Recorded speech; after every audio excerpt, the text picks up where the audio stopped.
Okay, hi. Welcome to episode 3 of What About the Indie Games. We're going to talk about indie games we've been playing this week, and what games are they? I don't know. We'll find out together. Hi, how are you, Renee? It's the run up to PAX slowly starting to gain momentum. I'm starting to annoy indies about it. I wish PAX would just release the whole list so I don't have to do it in dribs and drabs. I feel like you're Yeah, going to have a it's hard just time though, because like for me, like I was mentioning to you before that I'm probably going to get my press kit together like a week before the event, and you'll be like, "Oh, why couldn't you have done it earlier?" And you'll be annoyed at me, but that's most devs have been like, "Oh, I'm gonna get it done in October," and I'm like, "I need it before October. yeah, that's right. But I need it a little earlier." we're Like the hopeless the whole people. aim is that we want to have the game previews up before PAX, because then when everyone's searching for PAX Australia, it'll be in amongst all that. Like, Mm. it's to try and get maximum exposure. It's not because I'm just being a pedantic little, you know, um, Insert word here. yeah. I'm trying to do what's best for the indies. Yeah. Oh, it's.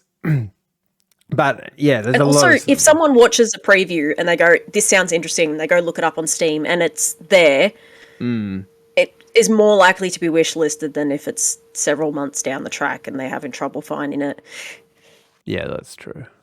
I've got a busy kind of month ahead. I've got MIF, spelled MIFF, the Melbourne International Film Festival. Something or other. It's for like I don't know exactly what I'm doing. I'll tell you about that next time. But and then I'm going to Tasmania for Tasmania's first Oh game yes, they've show. got their own one Their now. own one, yeah. Finally, Finally, I know. you'll get all the indies for me, right?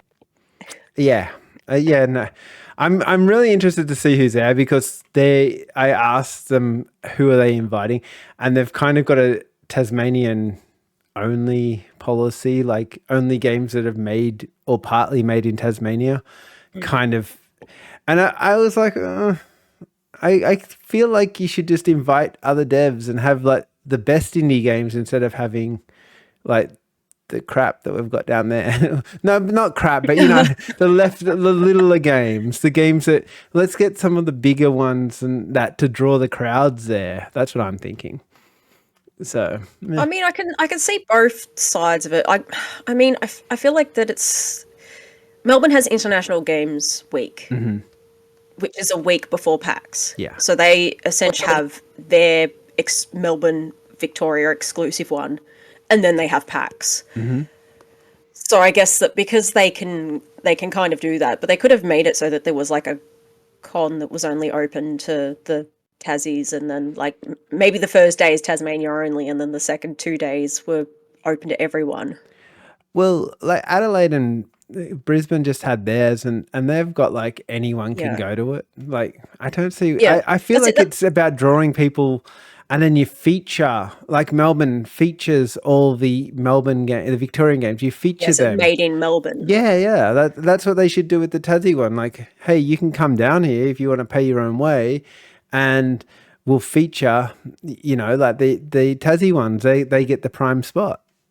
I think it's And easier. the other thing is that it would also mean that there's more funding for that sort of thing in the future because they're getting money from outside of their own state. Yeah. The good thing about the Tasmanian event, it's called Play Now, which is it is what it is, but it's free entry. So Oh, okay, it's free entry, which yeah, will make it a so that might more get, people will probably come but than if you have to pay for it. it's on the grand final weekend. So if you watch football or Oh, anything like that, yeah, they've chosen excellent. oh, But that is why really good the main time. reason we're going is because it's a nice little dress rehearsal for PAX, so we can do like some bug testing down Warm up. there, and then all of a sudden people go, oh, we've got the game working, we've got our little spiels working, we've got all our things going. We could turn up at PAX and we're like rock stars, we've got this down.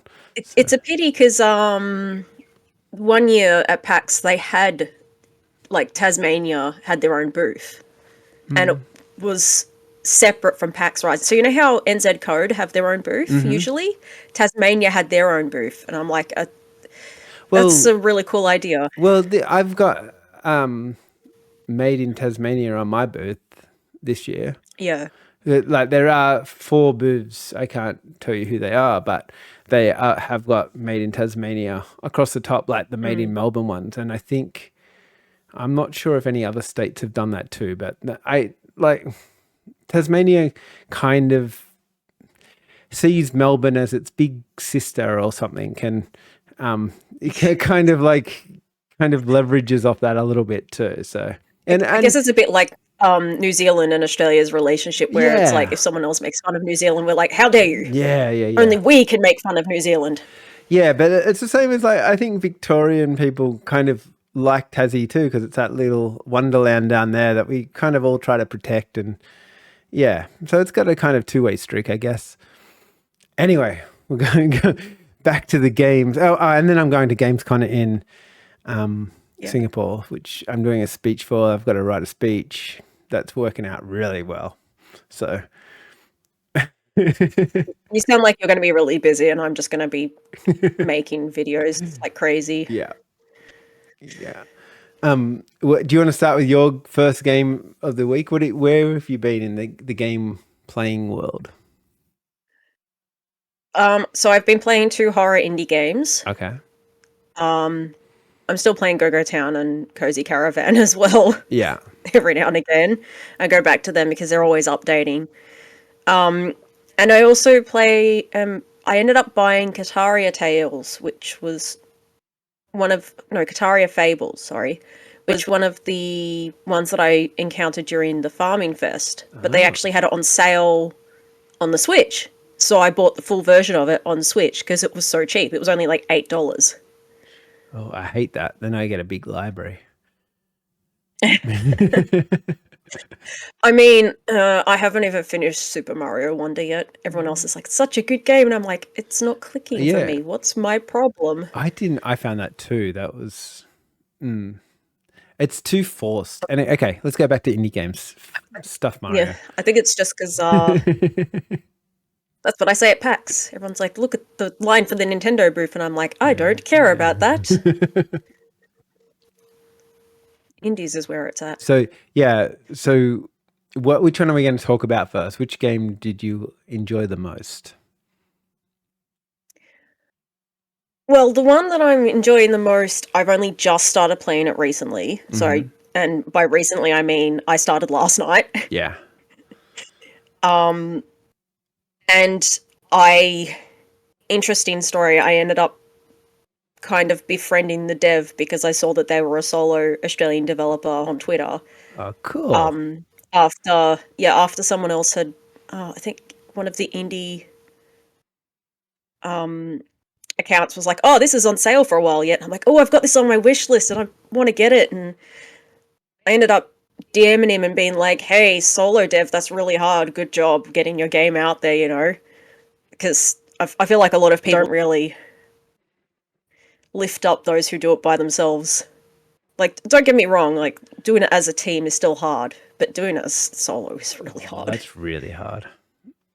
Yeah, because like me and my mate, we're just building at the moment, and we're just both there going, "Oh, this is so hard at the moment," and then we make jokes at each other, and then we keep going, and it's all good. So being a solo dev like makes it incredibly hard. So what's this game called? What do we call? What's this game called? Sorry, like just We Are Not Alone. We Are Not Alone. And what do we do in this game?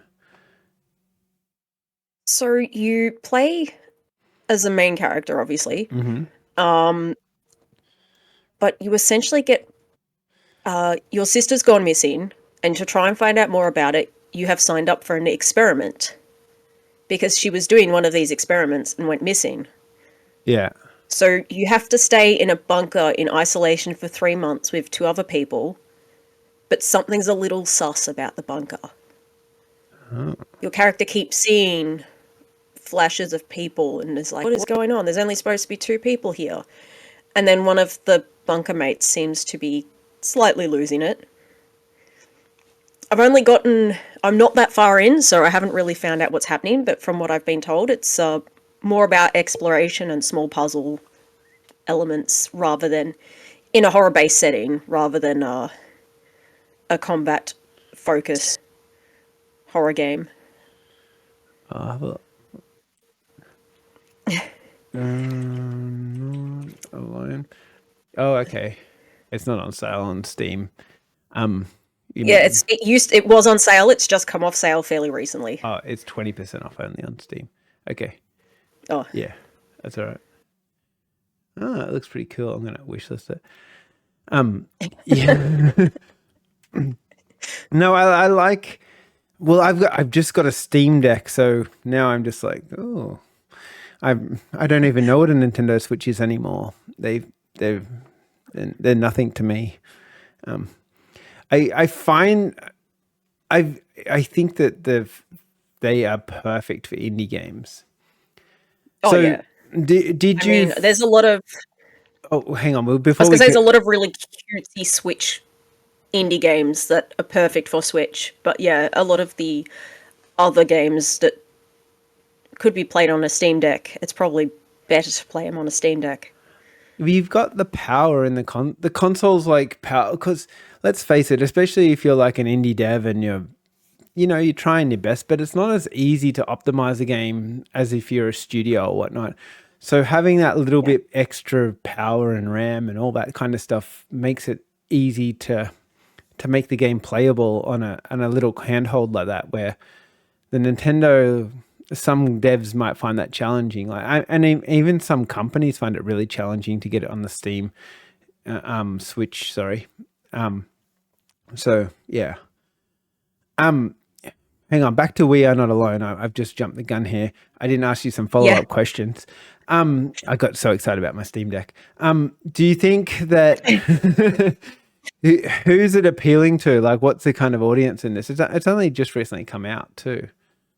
Yes, yes, and unfortunately, they didn't do any marketing for it. So, which is why I kind of contacted them and was like, "Hey, have you given review copies to any of the gaming journalists out there?" And they were like, "No, no, I haven't had a chance." I'm like, "Let me give you an essay of all the different people to contact."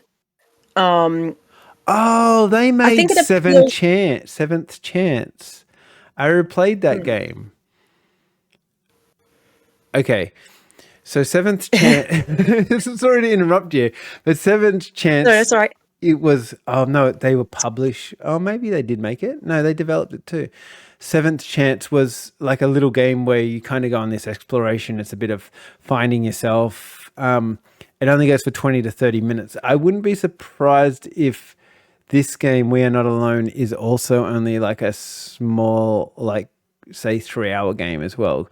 He tends to make like really short, sharp, really nice games, but they're you know what I mean? Not like They don't overstay their welcome. yeah, not where you're like, oh, we're gonna do this puzzle again just for the fun of it, just to fill some time.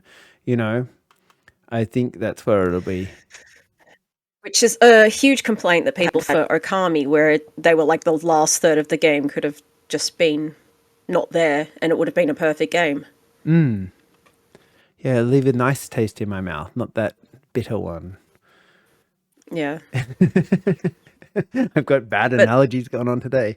Okay, carry on. the but yes, so I was gonna say it probably appeals to anyone who really likes an unsettled feel rather than jump scares.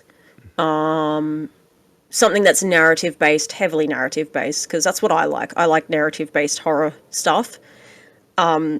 You won't see me playing something like Five Nights at Freddy's because it's a little too heavy on the jump scares for me. I don't really find that fun or entertaining. It's fun to I want to watch be other people from a jump scare, Yeah, yeah. not I want to yourself. be subtly scared and just have a crawling sense of anxiety rather than boo every 5 seconds. Yeah, no, that makes sense. I feel like that works on its own little level.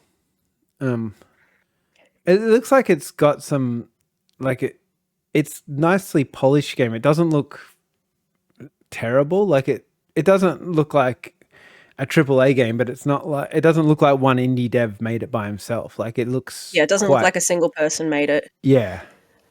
So The only complaint I have is that the voice acting isn't the greatest, but also voice acting is very, very expensive. yeah, you should have offered some voice acting. That's maybe where you're up to next is voice actor. I didn't know. I didn't even consider voice acting, to be honest. I think that could be your thing. So yeah. I have technically done voice acting in the past, but only like for a mod Okay. for uni, You're still halfway where I there. essentially had to play. I had to play a bright, bubbly Barbie type person and also an old lady, so I really like his couldn't have been. achievements. He's done really nice. All over the place to think. Yeah. I put the dish that had been in my character's inventory for 15 days in the dishwasher finally, and got an achievement for it. I was like, Yes, that's I love embarrassing. those kind of achievements. They're like the best achievements ever. When they really like- think out the achievement. Yeah, I was like, is there one for leaving it in there for the entire game? I was like, that should be there. Yeah. Just Well, at it the end of the showed- game, it's like, did you forget to do something? Was it handy fix the sink? Was that the or deja? No, there was the sink was blocked and you can fix it. I don't think you have to, but I did. That is the most achieved achievement with 58% of people going for that achievement. Well, apparently people really don't like blocked sinks. They're just like, no, cannot happen. Yeah. So, okay. But it also means like 40% of people just left the sink blocked. Ugh. I'm more worried about those people's souls. Yeah. Probably keeping the dirty dishes in their inventory as well. Yeah. I want the why. There's a unicorn achievement and why Jeff. And why Jeff has got a poo emoji on it. So I'm interested in what that is. Once you get that achievement, I want to know what it is. I mean, the interesting achievements is really good because especially because if you sometimes people who I know someone who goes platinum hunting on terrible games, and it's just like I don't know how you could subject yourself to that. Yeah. But he does it, and for some people that's the joy, you know. Getting all the achievements. It's not my sort of thing. Apparently, Yeah. Peppa Pig is the most played game just for achievement. Platinum. Because you just get them as you play. Yeah, like you only have to play the game for like 1 hour and you can get every single achievement and platinum that up. So those people would fall in love with that game. Anyway, back to the indie games. Are you finished with We Are Not Alone? Can I talk? I've been talking a lot today. Yeah, go ahead. I was going to talk about the next one, Dark and Deep, because it's also a horror game, but that's okay. It can wait. Well, let's have a break for a moment, and I will talk about Eastward with an AR, not wood. I don't know. Eastward. One. Toward the east. Yeah, that way. Eastward. Wait. I think. Is it Ward? If I'm doing it. Ward. It's Ward. Eastward. Like Eastwood. It's just that we fuse everything together, that everything just sounds like wood. Eastwood. Okay. Have you played that game? No, I was just thinking, because north is that way, south is that way, so... Oh, east is that way, yeah, okay. That's Yeah. where all the fancy people live. Have you played Including you. Yeah. No, I haven't played it. Oh, it's such... I don't know. I think it's a game that I'm going to end up hating because I kind of read a bit about it on the internet.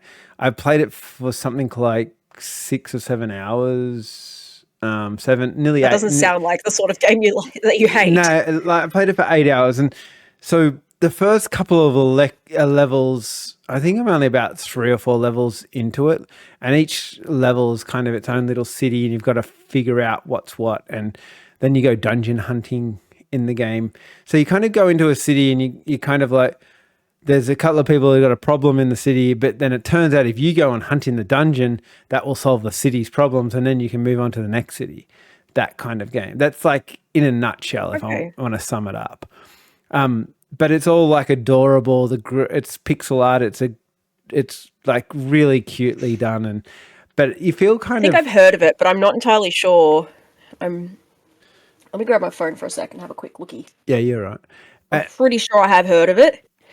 It's really looks really good, but it's also got like so much deep story. There's a lot of story in this game. It's very heavily story based, but apparently in the last few dungeons it gets really bad towards like having to do timed puzzles, and I'm not really looking forward to Oh, that okay. part. But I'm enjoying the start of it. Like I said, I'm about 8 hours in. It might not be as badly, like it might not be as short a time as what you were expecting. Maybe people are really So yeah, bad. I had seen it before. Mm. I haven't played it.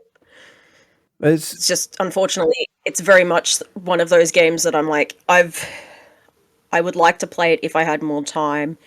And I think just with everything else, it's yeah, I think you need like 20 or 30 hours to finish this game. I'm probably a quarter of the way through type thing. yeah. So the story starts off I where love JRPGs, but oh my god, do they take so much time? well, you start off and you meet up with this little girl, which isn't creepy when you're an old guy living in a caravan. And Isn't creepy? Are you sure? no, 100% not creepy.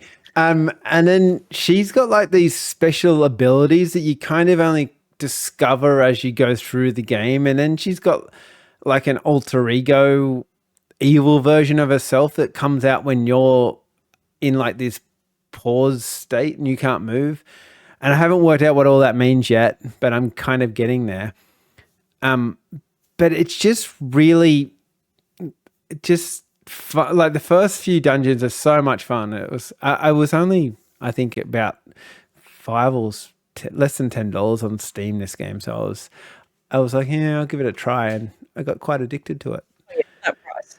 Yeah, And that's the thing. Like with a lot of the indie games, is that you see them on sale and you go, "Oh, pick it up," and yeah, then it ends up being a game. yeah. It means like one of your favorite. Oh my god, I love this game.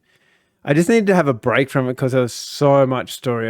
You know what I mean? It's like one of those games that was exhausting me, the amount of reading and story, and I was like, oh, I just want to relax and do a simpler version of game now. So I changed to something else, but we'll get back to that later in the show. Time for turn off brain game. Yeah, I need to turn off brain. This game here is like it's like watching a movie. It's really in depth. There's so many characters, so many side plots, so many things to discover, and yeah, I don't know, I really enjoyed a lot of it. Turns out everything's like a big spider web or a big puzzle piece that as you put everything together, you're like, oh, that's how it all connects. That sort of Yeah, thing. yeah. Well, kind of. I think the stories all connect up like that. Yeah, yeah. But the I like the weapons in the game. Like you get given some kind of unusual bits and pieces. Like you start off with a frying pan. That's what you go and kill slugs with to start with. Your trusty old frying pan. Oh, reminds me of a Japanese game that was on the DS where one of your main attacks, like special attacks, was just you would call a giant frying pan to fall on the enemy's head. See, I love that. Like because see, you cook in your caravan and you just run out with your frying pan and you go and whack things. And I enjoy the Yeah. frying pan. And then I've got some now. I think, but it's one of those games too where when you go through the later dungeons, you've got the ability to swap characters. So one character's got like the ability to light up the area by touching certain plants and they'll glow, and then the other player can do the attack kills. So you can't see anything, so you have to switch to your like the girl who will go and So you have to like switch between the two characters as opposed to. So it's kind of like a tandem gameplay sort of thing. yeah, but in by one person, and you can leave one Yeah, by character. one person. I was doing like, and then I didn't realize that I was leaving one character behind, because you can choose an option to leave the character behind. I'd go halfway through the level and I've left the other character behind. I'm like, oh, I need them now. So then I had to go all the way back to help them through this. Oh, you can't teleport them to your side? That's a bit... No. Oh, Well, maybe you useful. can, but maybe I didn't work that out. But as far as I know, you can't. But yeah, it's Quality of life update in the future. it was well, I think it's because you're meant to leave, so you can leave them on a button, for example, if you need to open a door or something. Okay, so yeah, you're not supposed to leave them there forever. Yeah, well, but if you could teleport them to you, then that would bugger the puzzle kind of thing, because then Oh, I meant like if you could ask like only at your request sort of thing. yeah, but I don't know. I think it would damage other parts of the game that are thought out with puzzles and stuff. Because Yeah, fair enough. yeah, so I don't think it was just me being dumb at the start, not realizing I could leave a player, like by pressing the B button, the player would stay, and then the other player would just walk on. And if you tap the other button, then you'd swap players. So anyway, it's all good. I It's really kind of part of the learning curve. yeah, I guess so. But yeah, I really enjoyed it, and I just yeah. Oh, and at the start, so in the first town that you start at, you're in a caravan in this trailer park, but you're underground in this big mine. So you're already so it's a really weird environment that you start in.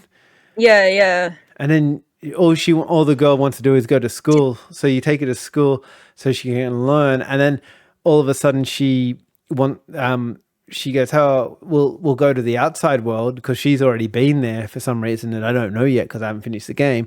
And then Yeah. we go outside, and then all of a sudden it looks like amazing, but yeah, like just weird. It's like a junk wasteland, but it's like done in a really pretty way. So futuristic. Yeah, I can understand that. Yeah. I'm not very good at explaining stuff. I don't write. That's right. I'm just thinking of quite a few animes and stuff that have done similar premises and other games where it looks really pretty. Like it is kind of dingy where it is, and then later on, when you go to the surface, it's actually really pretty and stuff. Sorry, I keep scratching a lot because it's the start of hay fever season. So Oh, perfect. my nose and eyes are itchy, and yeah. More video games for you. Well, it's hay fever season all year round for me, really, technically. Yeah. It doesn't get better. Yeah. No, So, I have 24/7 allergic rhinitis. Hooray!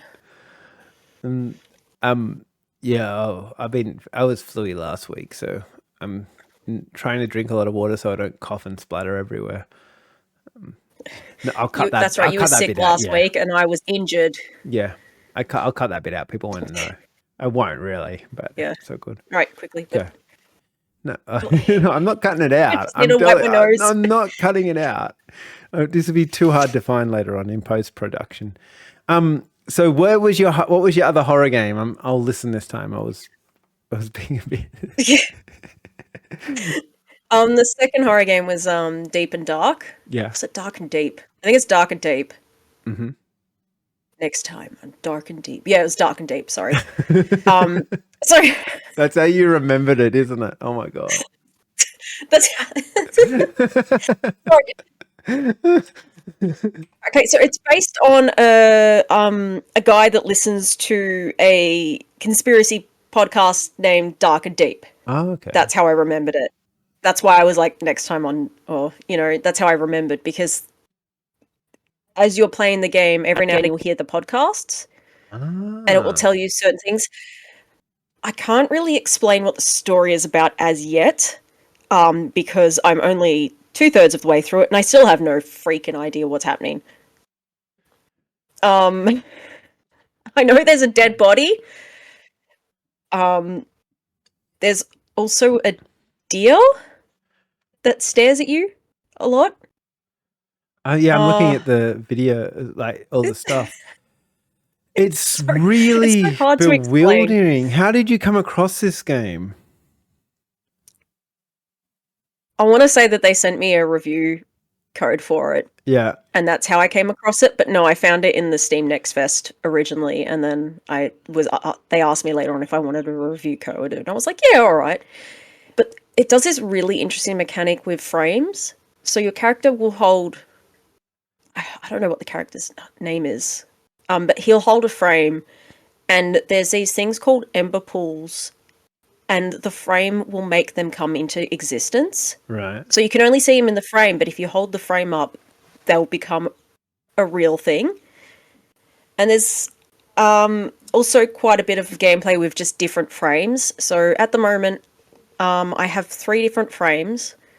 The first frame makes things come into existence, such as the ember pools and handholds. The second frame is for stopping enemies. So it essentially, if you focus the frame on them, it'll kill them, or it'll make them disappear. The third frame is supposed to stop snakes, but I haven't actually got it to work. So is the frames like a Polaroid camera? Like what do you mean by frame? No, they're like a picture frame. Oh, okay. So like one is just so as you hold up a picture frame frame and you look through it, you get like a different version of events that happened inside that picture. Yep. Oh, that's really cool. Yeah, it's really cool. And they could have done some great things with the puzzles because one of the games this game doesn't come out for a week, you do know that. Whoops. No, I'm just looking at it now. I'm like, oh, okay, it's planned release for next year. Are you meant to talk about it? We'll just cut this bit out. It's fine.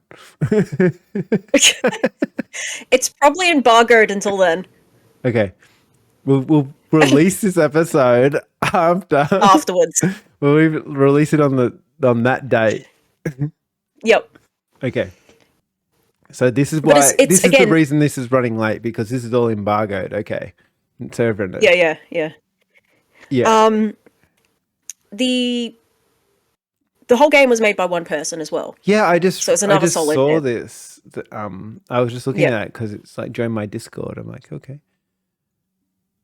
I like that they're really generous with the platforming. So a lot of the time, if you are doing platforming and you kind of, because you're doing it in first person, and platforming in first person is really hard. So it's kind of quite generous with where you land and where you think you're going to land. Yeah.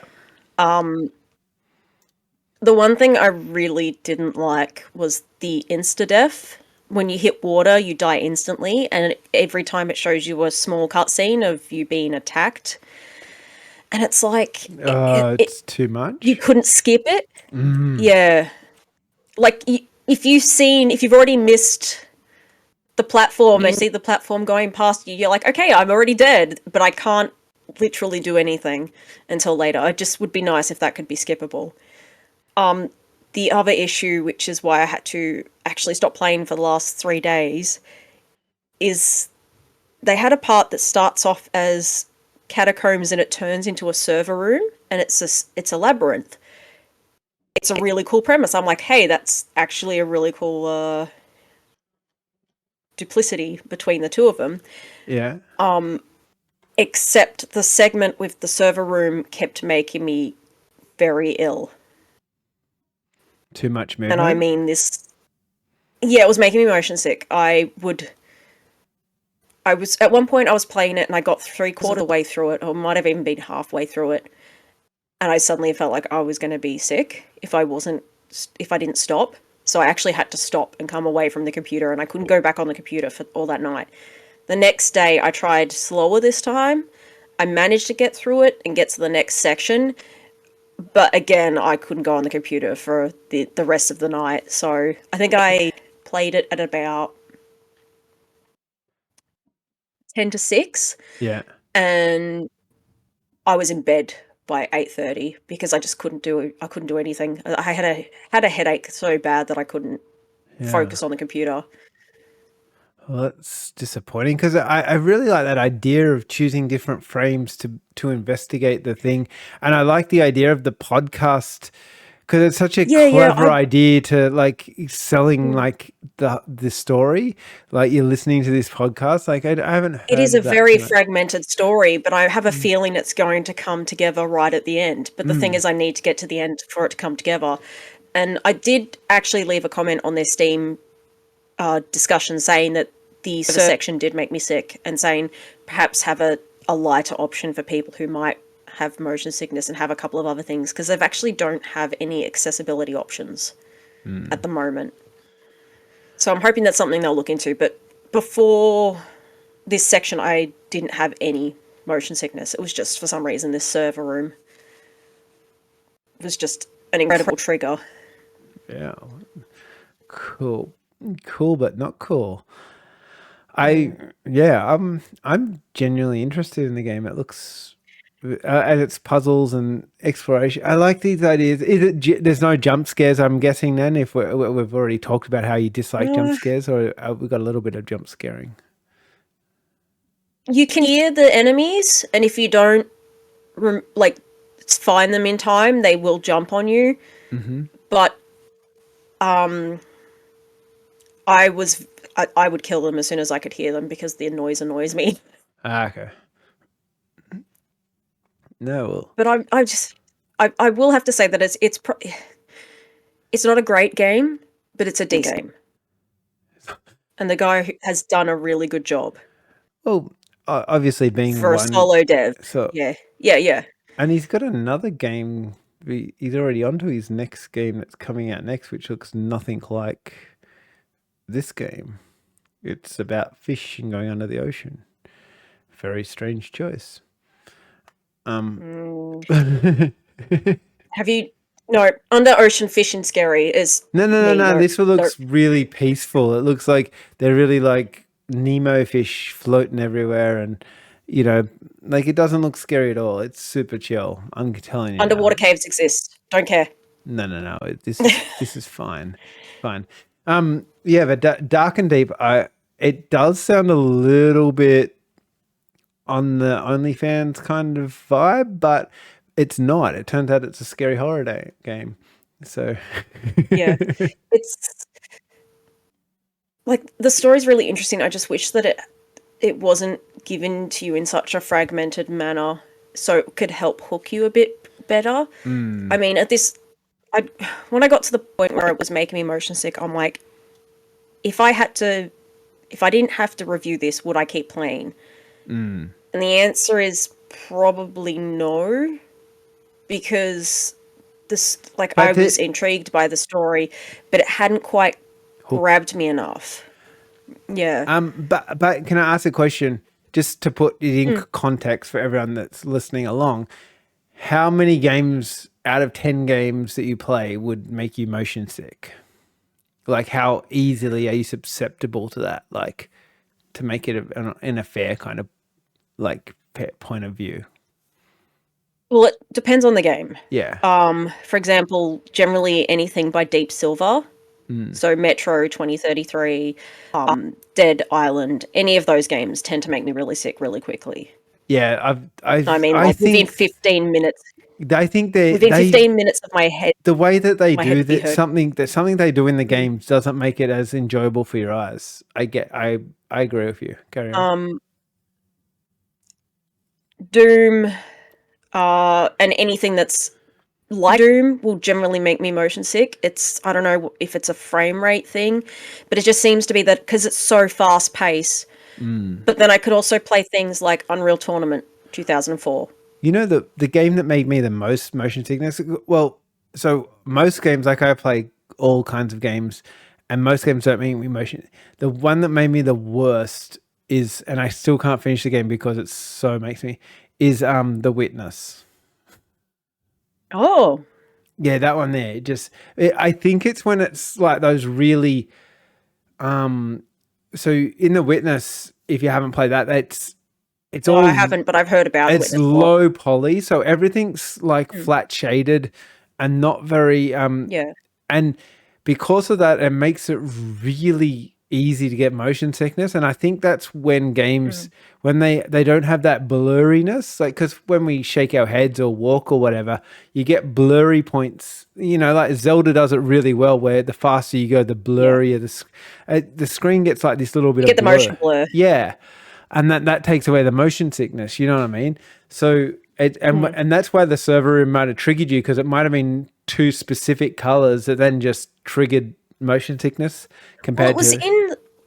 it was in the dark, and from what I could tell, it was that because you were essentially turning on the light and you had to move to the next button before the lights went off because they were on a timer. But as you were moving away from the light, it was obviously getting darker. So everything looked very similar. Not only that, but there were enemies that would do jump scares, and the thing is that like enemies would jump at you, but they don't hurt you, so you essentially know that it's just gonna make the screen move. But the problem is that your character would stop to look up at them, and essentially took the control out of my hands. So and it got to the point where I think after that quite a few times it just made me really unwell. But I also, Whereas I'd like to normally say- for me, I was going to say normally for me it's a frame rate issue because Final Fantasy 14, if I can't get a stable frame rate on that, it makes me feel unwell. I start to get the headaches. Well, I was going to say good on you for pushing through the motion sickness to give a proper review of the game instead of just going, this is way too hard for my little brain. Oh, that was like a poem. And How did you know my brain was so small? yeah, well, you know what I mean? Like that Yeah. you kind of just went pushed on, got through the game a bit further so you could give a decent and fair account of the game. And the thing is that if, player 2 has a rule that you have to finish the game before you can review it. Oh, The first really? game I reviewed, yes, the first game, so you can give a good review. The first game I reviewed, I spite finished that. Spite finish. What is a spite Yep. finish? Okay, what is a spite finish? It pissed me off so much that I was like, I'm going to finish this so I can give a crappy review. Okay. And I was still fair about it. How many even though how many hours did you put into this spite finish? I don't even remember. I don't remember. So All I that remember was is more that than it's like 5 hours. I'm assuming that you kind of possibly like, oh my god. the thing is that it had a very similar idea to Dark and Deep, where you could go into pictures and you had to solve puzzles using the pictures. And the puzzles were really good. It's a pity that the platforming was terrible, the story wasn't great, the music was repetitive, and the combat was atrocious. Okay. Okay, let's just bury So- that memory and I'll move on to something else. But that's kind of why I think I was so disappointed by Dark and Deep's puzzles, because I found their puzzles to be very simple. Which might have been by design. They might have preferred the simple puzzles so that people could easily do it. But I just was a bit like, it's a hard thing with puzzle making to work out what is easy, what is too hard. We try and get. it's essentially the same puzzle over and over. Find the ember, throw the ember at the machine works, it solves the problem for you, and then you just have to stop the enemies from stealing the ember. Okay. Because they want the ember. And it's like, I feel like a lot more could have been done with it, but also I think that maybe the developer didn't have time, or they didn't have the brain capacity to deal with that because they were so busy dealing with the story parts of it. Like, I'm not going to say what they're thinking. Yeah, but it happens in games. You get, maybe they've already started thinking about fish games and decided that it was time to move on to the next fish game away from this horror genre. And yeah, fair enough. Yeah, it is what it is. The last game that we're going to talk about, because well, we might talk about more, but my last game. Are you finished with that? Yeah, go ahead. Okay. Just checking. I think I said everything I needed to say about it. I think so. You gave it a fair review. With that. I think it's very much you'll have to try the game yourself to decide if it's for you or not. Yeah. So the game that is Dome Keeper. Have you played Dome Keeper? No, but I have played Core Keeper, which is another indie game. Is Core Keeper the same? I'm gonna have to search this up. No, it is not. I don't think they're anything. Because I may have had this exact same conversation with someone else. Core Keeper is way different than Dome Keeper. Yeah, they're very different games from what I remember. Yeah.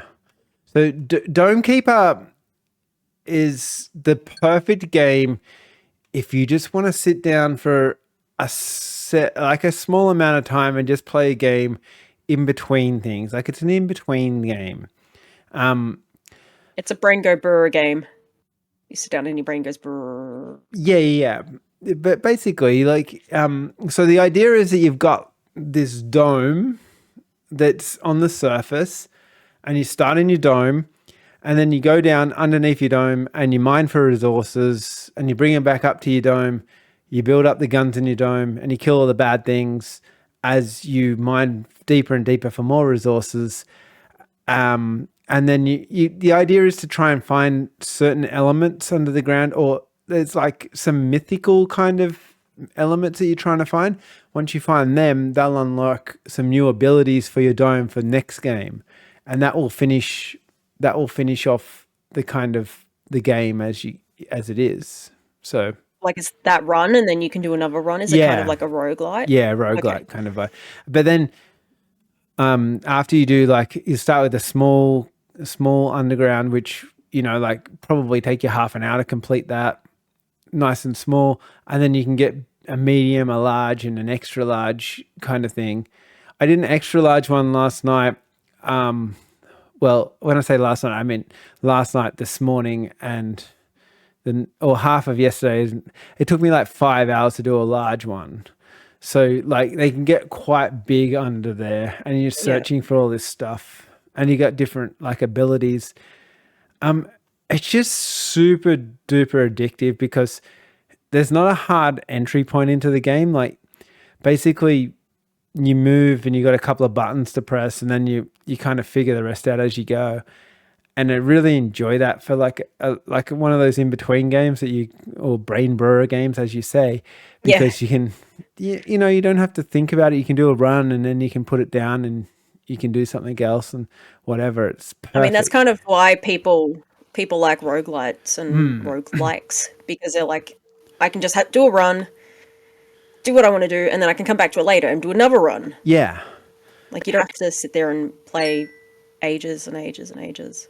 But the good thing about this game is that they also, like, they've made it so if you don't want the enemies, you can turn them off. If you want to make the enemies come on a 2-day cycle instead of a 1-day cycle, stronger or something. Yeah, you can make them come less often. You can make it so there's more resources under the ground to make it easier for yourself.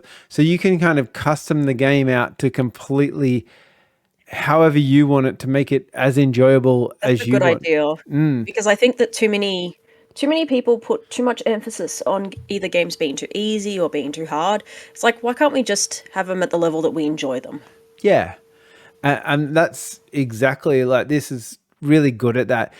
And then as you finish a level, you can get different domes, every dome's got its own different ability. So you've got like a dome that will be like just has a machine gun on top, and it just shoots at things. And then you got another dome like an automatic machine gun. Oh, you have that's to. All right. No, you have to shoot. You have to press the button to shoot. Oh, okay. But then there's another one that does mortars, so that they'll shoot up and then they'll fall down. But then it's also got a machine gun attached. So the machine gun one that I told you about to start with, it can go all the way around the dome and kill everything. But the other one, the one only that does certain areas. Yeah, only does certain areas in the map. And then there's another one that's got like a sword. So you chop the enemies that are close to you. You just spin this sword around the dome. Okay. Yeah, and then. Okay. Yep. That's making a lot more sense. Yeah, like, and then almost like a sword skirt. Yeah, and then the sword one, you hit that, and you can shoot it out at the bird kind of enemies, and then. Sorry, I was just thinking that like the dome has a sword just on one hand, like one hand with a sword, and it's just like la la la la. No, it's like a dome, and it's just got this thing that rotates around the dome. That's why it's a dome kind of shape because Mm. it rotates. So you can take enemies that they'll come at you on feet or they'll fly above your dome and shoot bullets down at you. Kind of So yeah, like you got to be a bit careful of like a those things. Space Invaders almost feel to it, where the enemies are Oh kind of yeah, coming from here and here and here. I think Yeah. that's what put me off it is because it was like a town. It's like a tower defense, and I'm not good at tower defense. I wouldn't say tower. I definitely wouldn't say it. To me, it doesn't Maybe have. inspired by tower Well, defense it was. might be I a think better it way was of on putting it. sale because Steam just had the tower defense thing. So I guess it kind of Yeah, somewhere for some people fits into the tower defense world. But for me, Steam is not great with their categories anyway. yeah. But it's kind of got a weird. I guess it doesn't really fit in anywhere very well. Like I guess you could It's call its it. own category, maybe. Yeah, well, it's more to do with mining and resource management. It's probably really more similar to Yeah, like a because I think it was town part of the builder. farming fest as well. Maybe it was, but yeah, it's just Because it fantastic. qualifies. Yeah, it would do. It's just utterly a fantastic game for doing stuff like you just. I don't know. I think the only disappointment in the game for me is so you spend all this time kind of digging and clearing out this cave, and then Mm. they've got like this big like mythic kind of gem that you got to collect or like PowerPoint thing. That's the final one. But to get Yeah, that one's like wherever it is, and then there's some other little ones that are connected to it. So you got to find the little ones, activate them, and then that'll unlock the big one. then find the big one. Yeah, and then once you find the big one, you drag it up to your dome, and then you put that in your dome, and then you've got one fight left. And if you kill everything, you win. If you don't kill everything, you lose, but you still get to keep everything. But it's kind of just an underwhelming end to the whole kind of process. Oh, okay, you, yeah. you know, it's like Yeah, that it's like okay, now I have to I did start all again. this for that. Yeah, yeah, it's a little bit it's I find that every time I finish it, I feel underwhelmed, but I feel addicted. Like I want to go and play it again. Like it's Yeah, like yeah. Do it again, but yeah. Because now that's fair. Yeah, I've yeah. got like a I understand. Tesla dome or something, which is like an electric dome, so it shoots electricity and stuff. So I'm interested to see what that dome does. Yeah, you could That's it. ease. You're just unlocking the new domes, aren't you? And like, and then you unlock dome abilities. Like I had an ability where a saw was on my dome, like a circular saw blade, and it would spin around my dome and kill the enemies as they got close to my dome. And you've got like all these just little abilities that you throw onto your dome. It's yeah, crazy cool. And obviously, because it's a pixel game, it runs at a billion frame rates and looks Yeah. amazing on anything. So yeah, it's definitely worth checking out. Perfect for the Steam Deck, is what you're Yes, saying. yeah. Oh, well, I think now I've got this problem where I don't. I mean, I have a few indie games on my Steam Deck, but I was buying them more on Nintendo and other things, and now Well, they tend to be more expensive as well. yeah, but now I'm kind of like, oh, now I can have a look at what I want to buy for Steam Deck, and I've been just looking for all these like really hidden gems that no one really talks about that much, I guess, and That's going to be interesting hard things. because Yeah. there's a lot of stuff out there, and so some of it is very, very, very hidden. Yeah. Well, I mean, I've got Dave the Diver. I'll put that. Start playing that next week, and I'll give you a full That's not an review. indie. It's 100%. That's the most indiest game you could get. Um, Not starting this again. okay. But yeah. So no, I would recommend Dome Keeper. Oh, I must have bought the deluxe edition. I don't even know what the deluxe edition does. I do love it when you accidentally buy the upgraded version. It's like, what? Oh, what does that do? Yeah. But it's one of those games too. The other thing I liked about the game is the menu. You fly around with your little guy as if you're in your dome, and then you can like go and select things in the menu, and you can do like like go up into the dome and test out the dome that you've fitted and see if you like these bits and pieces, and then you can Yeah, go so and test it mine. out first to see if you want to go with it. Yeah. Yeah, and then you can go and mine a few little bits and pieces around the loading screen and all these kind of things. I know it's really cool. I like that interactive menus.